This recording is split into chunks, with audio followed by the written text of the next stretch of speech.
This episode of the Capital G Show has been brought to you by the world-renowned, extremely popular, and from what I've heard, extremely fun MOBA that is League of Legends. It's absolutely free to play, and I'll be trying it out myself. The link is in the description. What's up, YouTube? Capital G here. So you guys have probably already seen Cyber Knight's video about the OCG ban list that's going to be effective April 1st, 2014, and I really just thought that I'd give my thoughts on it. You know, obviously it doesn't pertain specifically to the TCG, but there are certain trends that you can look to the OCG for, which, you know, can sometimes give hints to what we might see on the TCG. So for bidding cards, they've got Wind Up Hunter and Ultimate Offering. Alright, so Wind Up Hunter is, I actually like that hit a lot. Like, Wind Up Hunter is one of those cards where it's just like, what purpose does it serve? Like, Wind Up players never, ever use this card after Zenmaity went to 1. And the main reason that Zenmaity was broken at 3 was because of the Wind Up Hunter loop. Like, it doesn't serve any practical purpose in the deck other than to facilitate the loop, so I just don't like it as a card. Ultimate Offering banned. It's banned in the TCG, so, you know, I definitely think that it probably needs to go in the OCG. I mean, all it does is just, you know, gadget, Madoche,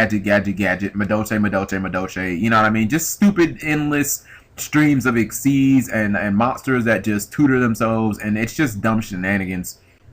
For the limited cards, they have all the elemental dragons and Wind Up Carrier Zenmaity. I'm actually going to do a video on Zenmaity, and I've been hearing a lot of rumblings about this card. Like, I've seriously been hearing a lot of rumblings about Zenmaity's probably going to be coming back, and this was way before, you know, there was any speculation as far as the OCG is concerned. So especially with there being no Wind Up Hunter, I don't really see any problems with it. Now, they do still have Shockmaster, so you'd be able to do the first turn Shock Lock plays, but, you know, I mean, that's pretty much as bad as it gets.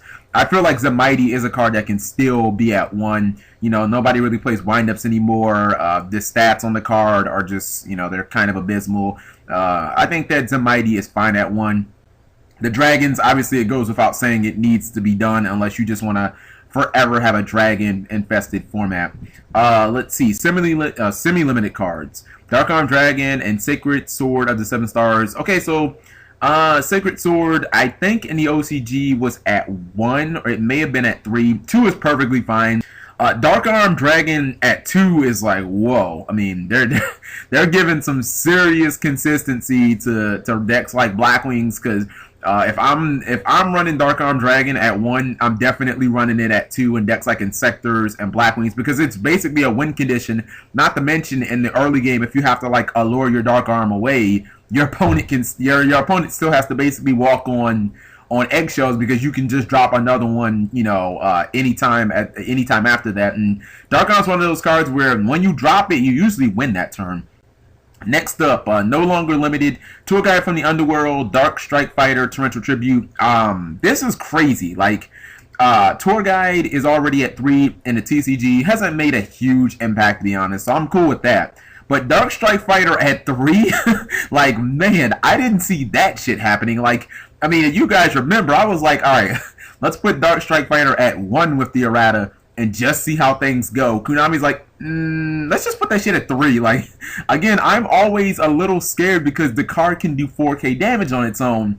I think putting it at 3, like, I think that's a little dangerous. You're probably just going to end up, like, possibly getting it banned again. I think 1 Dark Strike Fighter would have been perfectly fine. Torrential Tribute at 3, I would just hate. Like, every single time that you summoned, it'd be like, oh, you don't have Lance, Torrential? Like, seriously. I mean, maybe Evil Swarm would be okay with it because they could play like 3 Lance or, you know, 3 Dress plus like 3 Pandemic Virus, but I remember when Torrential was at 2, that was when I top 8'd with TG Stun. Like, it was so fucking annoying. Like, every time that you summoned, that was part of the reason why I ran TGs, because, you know, they were essentially immune to Torrential. But, I mean, with Torrential at 3, decks like Gadgets and decks where as soon as your monster hits the field, it replaces itself get a lot better. That's really bad for Fire Fist, because, you know, the deck already runs a super low monster count, and if your Fire Fist monsters are constantly getting Torrentialed, you're in really bad shape. You know, you've only got so many Wolf Barks, and if people Torrential those, you're kind of fucked. Or Fire Kings. Yeah, Fire Kings don't give fucks. They don't give any fuck about that. But, you know, this looks like an interesting list. they're man, it's almost like the OCG makes lists that I would make. You know, shit like Dark Arm at 2 and Dark Strike Fighter at 3. It's like, man, they really push the edge.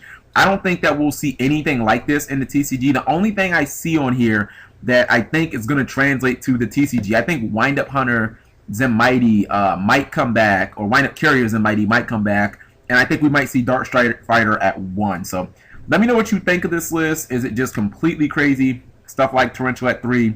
And take care. Subscribing makes life happy.